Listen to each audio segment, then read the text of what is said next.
कर्तृत्ववान काम करणाऱ्या महिला कधी मागे राहत नसतात आणि त्यांची मैत्री स्नेह कायम असतो अशा आम्ही महिला। ही पोस्ट आहे रुपाली ठोंबरे यांची आणि फोटो आहे चाकणकरांसोबतचा।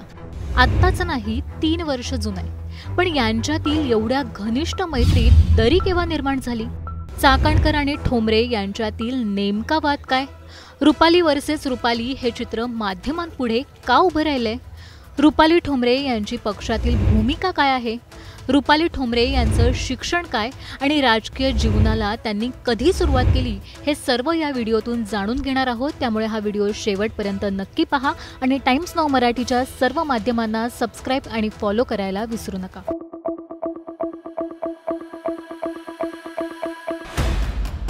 रुपाली ठोंबरे आणि रुपाली चाकणकर यांच्यात नेमका वाद कशामुळे आहे हे जाणून घेऊया। फलटणमधील डॉक्टर तरुणीच्या प्रकरणावरून रुपाली पाटील ठोंबरे यांनी आपल्याच पक्षाच्या महिला आयोगाच्या अध्यक्षा रुपाली चाकणकर यांना थेट लक्ष्य केलं होतं। त्यावेळी त्यांनी चाकणकरांविरोधात आंदोलनं केली, त्यांच्या व्यंग्यचित्रांना जोडे मारले। या पक्षविरोधी कृतीमुळे त्यांना कारणे दाखवा नोटीस देखील पाठवण्यात आली, तरीही त्यांनी चाकणकरांवर टीका करणं थांबवलं नाही। रुपाली पाटील ठोंबरे यांनी हकालपट्टीच्या आधी शनिवारी अजित पवार यांची भेट घेऊन या विषयावर स्पष्टीकरण दिलं होतं। मात्र अजित पवार यांनी अखेरीस त्यांचं डिमोशन केलं। पण चाकणकर आणि ठोंबरे यांचा हा पहिला वाद नाहीये। याआधी देखील चाकणकरांच्या पदावरून त्यांच्यात चांगली जुंपली होती। त्यांनी रुपाली चाकणकरांना जाहीररित्या विरोध अनेक वेळा दर्शवलाय। माध्यमांना त्यांनी असं देखील सांगितलंय की चाकणकरांकडे 2 पदं, एक राज्य महिला आयोग आणि दुसरं प्रदेशाध्यक्ष।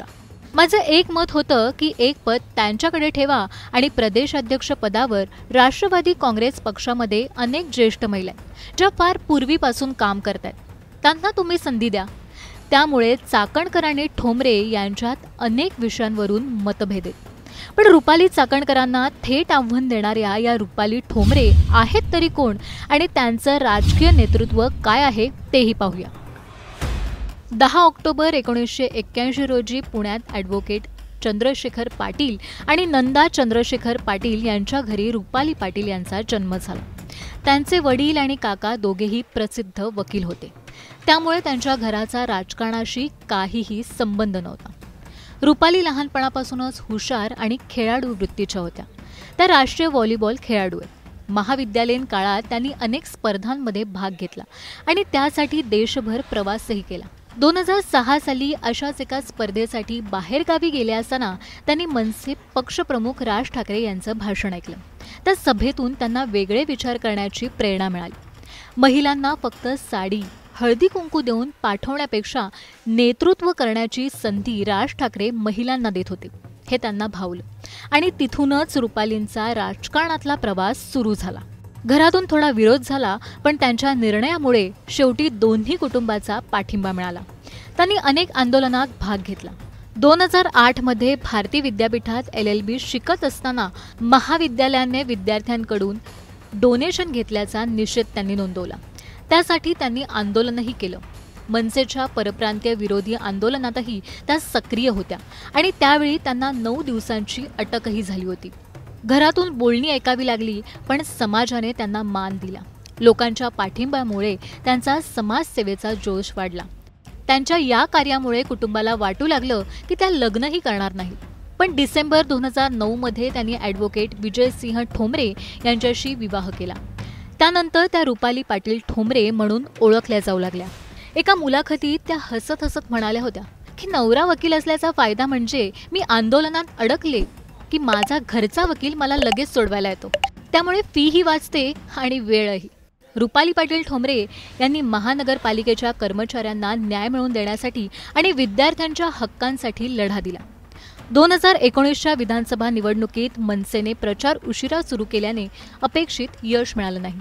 रुपालींना उमेदवारी मिळाली नाही, तरीही त्यांनी पक्षातील उमेदवारांच्या प्रचारासाठी मनापासून काम केलं। पण काही काळानंतर मनसेला त्यांनी जय महाराष्ट्र कळवला आणि त्यांनी राष्ट्रवादीत पाऊल टाकलं। मट्टा ऑनलाईनला दिलेल्या एक खास मुलाखतीत रुपाली पाटील ठोंबरे यांनी त्यांच्या राजीनाम्याबद्दल मनमोकळेपणाने संवाद साधला। त्या म्हणाल्या की मनसेचे हजारो कार्यकर्ते निष्ठेने काम करतात, त्यांना साथ देणं आणि त्यांच्या कामाला योग्य स्थान देणं गरजेचं आहे. मी गेली 14 वर्ष मनसेत काम करते. माझ्या राजीनाम्याचा धक्का जसा इतरांना बसला तसाच पक्षाच्या कार्यपद्धतीत झालेला बदल माझ्यासाठीही मोठा धक्का होता. त्या पुढे म्हणाल्या, ही वेळ काही लोकांमुळे आली आणि ती मी स्वीकारली. काही महिला सगळं सहन करून काम करत राहतात, तर काही जणी संन्यास घेतात. माझ्या बाबतीत मी परिस्थिती बदलण्याची वाट पाहिली, पण ते झालं नाही. त्यामुळे मला वेगळा निर्णय घ्यावा लागला.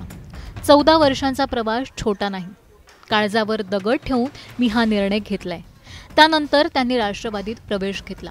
अजितदादांच्या बंडानंतर त्यांनी दादांची साथ देण्याचं ठरवलं.